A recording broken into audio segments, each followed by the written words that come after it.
पो भन्छ म त मुख पनि यो बाँदरको जस्तो छ हाँस्यो टक गिटी कुट्दैछ है लास्टै लजाउँछ यिनीहरू चाहिँ साथीहरू मेरो भ्लगमा तपाईँहरूलाई सबैले स्वागत छ यहाँ चाहिँ मेरो भाउजू हुनुहुन्छ लास्टै रिसाउँछ गाउँले आँखाले पनि कत्रो कत्रो हेरिरहेछ ल हेर्नु त गाइजहरू कस्तो रिसाउँछ यहाँ चाहिँ हाम्रो काइली बहिनी हुनुहुन्छ रिसाउँछ यसरी हाम्रो गाउँको मान्छेहरू फोटो खिच्यो नि यस्तो रिसाउँछ तर यो भाउजू चाहिँ रिसाउँदैन है मुख पनि यो बाँदरको जस्तो छ हाँस्यो हाँसेको पनि यसरी हाँस्छ ल मेरो भाउजूको फिगर पनि हेर्न सक्नु ल यो देख्नुभयो त अर्को मेरो नानीहरू हुनुहुन्छ यतातिर गिटी कुट्दैछ यहाँनिर छ मेरो त बहिनीहरू काइजहरू मेरो आफ्नै बहिनीहरू हो टक टक टक गिटी कुट्दैछ है लास्टै लजाउँछ यिनीहरू चाहिँ किन लजाएको ल एकजनाले त कस्तो मजाले उयो गरेर छोपेर कुट्दो रहेछ कुटा कुटा टक गिटी कुट्दैछ है लास्टै लजाउँछ यिनीहरू चाहिँ किन लजाएको ल एकजनाले त कस्तो मजाले उयो गरेर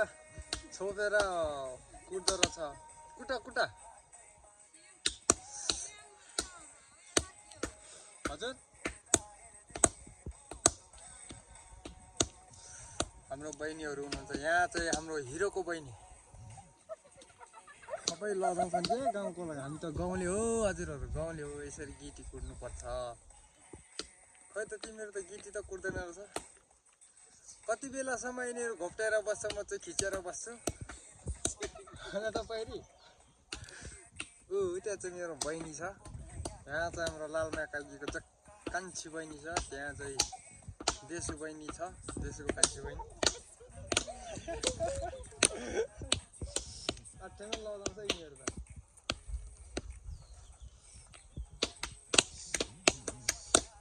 सबभन्दा लजाउने बहिनी चाहिँ यो रहेछ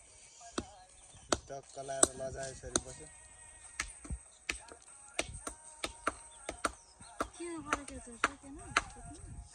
है गीत पनि यसरी सुन्छ नानीहरू यतातिरको ढुङ्गाहरू ल्याएर ओसारेर त्यहाँनिर ठक्क लाएर गिटी कुट्छ सब लजाउँछ क्या फेरि बहिनीहरू आमा बाफ रे बा यस्तो राम्री राम्री बहिनीहरू गिटी कुट्दो रहेछ यसरी लजाउँदो रहेछन् घाटे त्यहाँ उभिने चाहिँ भाउजू हो यो भाउजू चाहिँ अलिकति लजाउँदैन खालि नाकतिर घोच्छ उकालो पनि हेर्छ त्यो माथि फिनी राखेको छ त्यो टाउकोमा हाम्रो दाइको बुढी चाहिँ विदेश गएको छ के अरे के पो भन्छ म त लो गाइजहरू हाम्रो चाहिँ बहिनीहरूले गिटी कुट्दैछ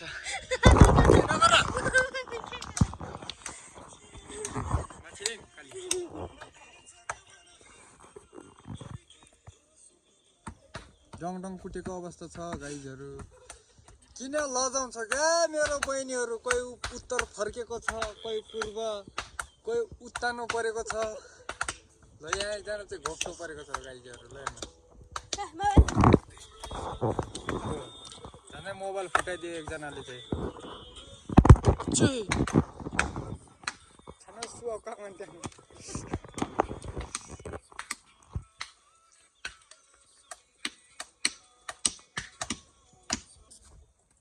यिनीहरू लजाउँदो रहेछ बरु हाम्रो यहाँ चाहिँ काइली लजाको अवस्था छ हेलो काइली म्याडम तपाईँ किन यस्तो लजाउनु भएको हो यस्तो हेर्नु त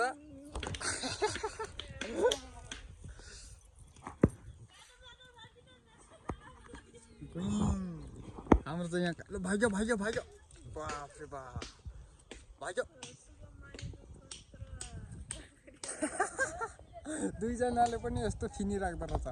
यो भाउजू र बहिनीले अनि तपाईँहरू चाहिँ आजभोलि के काम गर्नुहुन्छ त बाख्रा चराउने यो बहिनीको नाम चाहिँ के हो काइली हो अनि यो बहिनी किन यसरी लजाउनु भएको भाउजू के सोध्नु किन तपाईले सोध्नु त हजुर मलाई त भन्दैन ए हो र अनि तपाईले कहिले बिहे गर्नु भएको ए हो ए यो गाउँको नाम चाहिँ के हो उही त्यताको विकास चाहिँ मैले गरेको है हो उही यताको के यता अनि अर्को वर्ष मलाई भोट दिनु ल म काङ्ग्रेसमा उठ्छु केमा उठ्छु रे म काङ्ग्रेसमा उठेर अब कति ल्याउनु भाउजू अब यतातिर विकास सब मैले गरेको त हो यहाँ नानीहरूले गिटी कुट्दैछ यो गिटी कुटाको कार्यक्रम पनि मैले गरेको हजुर म बोराको 150 रुपियाँ दिन्छु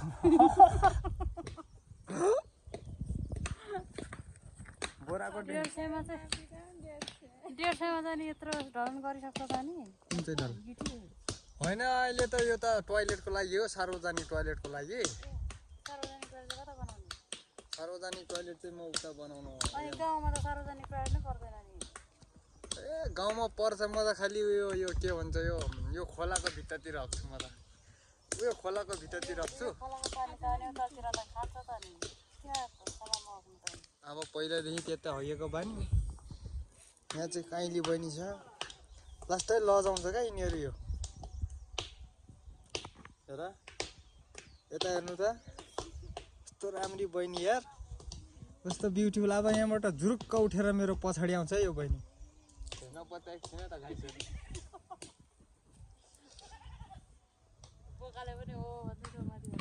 बोकाले पनि हो हेलो बोका सर के छ what is this this is बोका दिस इज बोका और पाठी बोका बाप रे बाप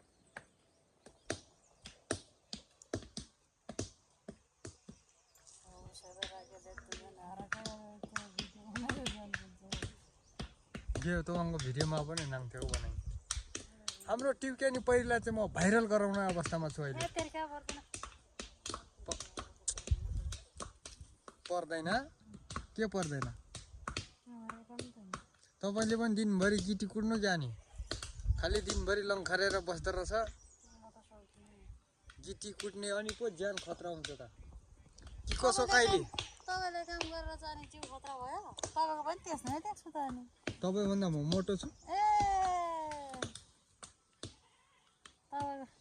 मेरो हात गरौँ न म मोटो छु के म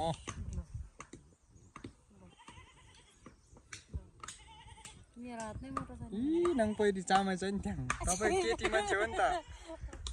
केटी मान्छेको हात कि ठुलो हुन्छ केटा मान्छेको हात कि ठुलो हुन्छ केटी मान्छेको ठुलो हुन्छ नि ओरे बनाएको केटी है काइली है